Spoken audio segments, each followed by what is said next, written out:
Welcome to Take 5, your 5-minute inspirational message from Solid Rock Drogheda.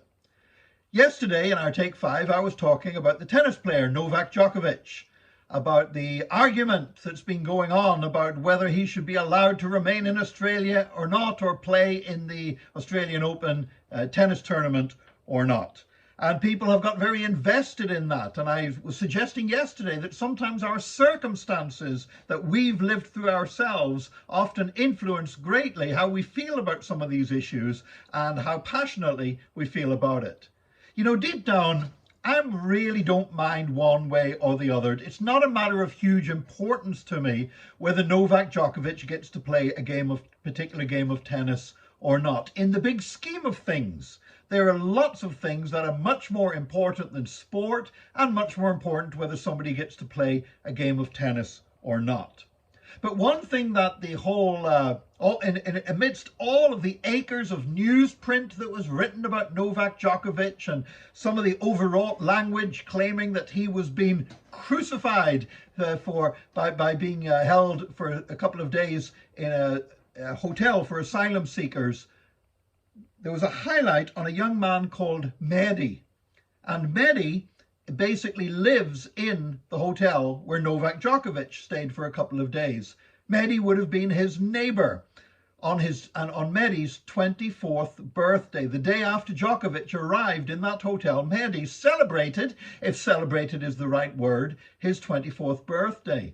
Now, the reason why that hardly seems an occasion for celebration is because Mehdi has been held in detention for 9 years, since he was 15 years of age. He comes from Iran. He's part of the Hawazi minority group in Iran, a group who are discriminated against, who are persecuted. You know, if I was a 15-year-old growing up in Iran, I would grasp any opportunity to go to another country where there would be more freedom. Iran would be, in my view, a repressive society. And when you're part of a minority that's been persecuted even more than most people in Iran, nobody surely could blame Mehdi for fleeing and trying to find freedom somewhere else. His determination in making his way by boat to Australia is surely something that should be celebrated in somebody so young. And yet, even though he has never been charged with any crime, and even though he has been recognized and awarded refugee status as a genuine refugee fleeing persecution, Mehdi remains in detention.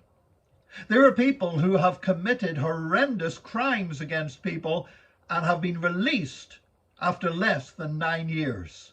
And yet this 15-year-old boy who fled an oppressive regime in Iran is still in detention today.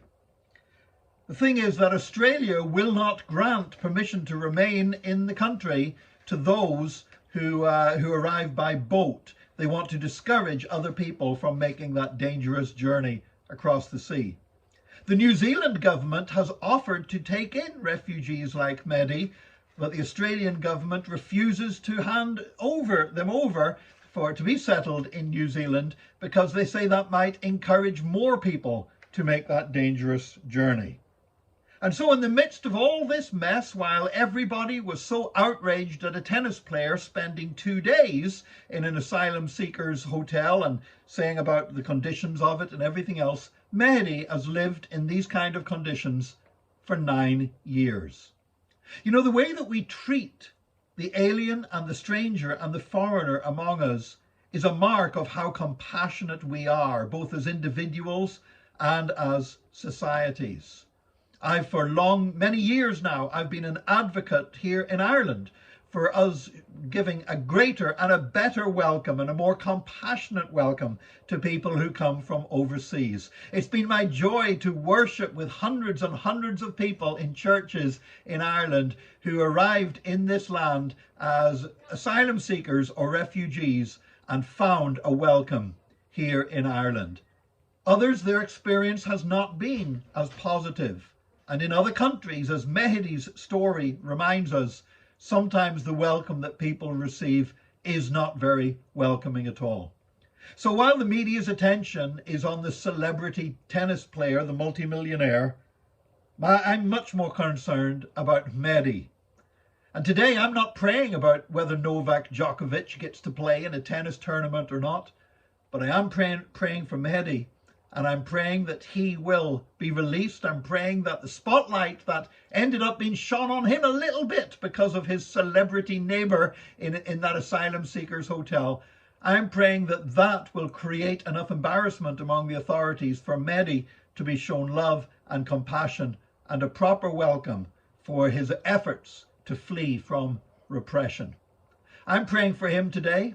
I'm praying for our own society. I'm praying for other societies in the developed world, that we will learn better how to welcome those who yearn for freedom and deserve our support rather than our censure. I would ask you to pray for people like Mehdi today. And tomorrow, I would ask you to join us again for another Take 5, your 5-minute inspirational message from Solid Rock Drogheda.